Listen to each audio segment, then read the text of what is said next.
COVID-19 is still raging across the country. We saw record case counts in the last week.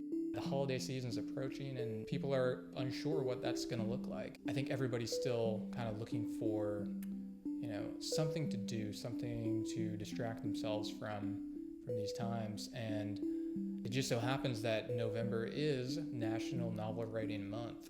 So if you've ever wanted to write a novel and you just can't seem to get yourself to do it, I think now is the time to give it a shot. Really the whole point of National Novel Writing Month is to just get over your initial fears and kind of anxieties about taking that first step and just doing it. It's just about giving it a shot. Writing a novel is a giant endeavor. I think for a lot of people, the most difficult part of that is writing that first sentence. It's hard to get yourself to that point. There's a lot of reasons for that. I mean, we all have this inner critic inside of us that, is constantly looking at what we're putting down and judging it. We're afraid of what others might think of it, and we're afraid that we just might not be good enough. And, a lot of that stuff, it's legitimate in a way, but it's also an excuse just to not do anything. One of the great things about writing is that you don't actually know what you're capable of until you're actually in the process of writing. Sentences and words that you just didn't know you were capable of putting down, they kind of emerge from a kind of mysterious place within. And you really don't get to experience that unless you're in the act of creating itself.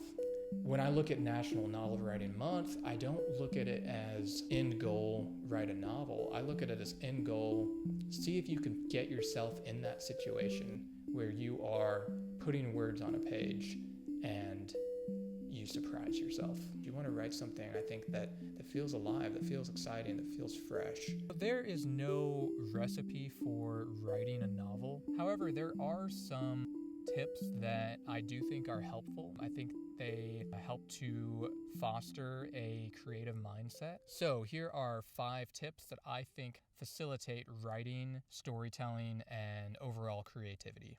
Number 1, get your sleep. I know it's hard. It really is the difference between a good writing day and a bad writing day. Number 2, eat real food. I'm not here to promote any type of crazy diet. Really, I'm just encouraging you to eat as much real food as possible. Number 3, exercise. Try to exercise a little bit every day. It doesn't have to be a big workout that you're doing. Typically, when I get off work, I immediately go outside and walk around for about an hour. It really fuels creativity. Number 4, hydration. The recommended amount is 8-ounce glasses. I actually do a gallon of water a day. It is a game changer for your mood and for your creativity. Number 5, observe.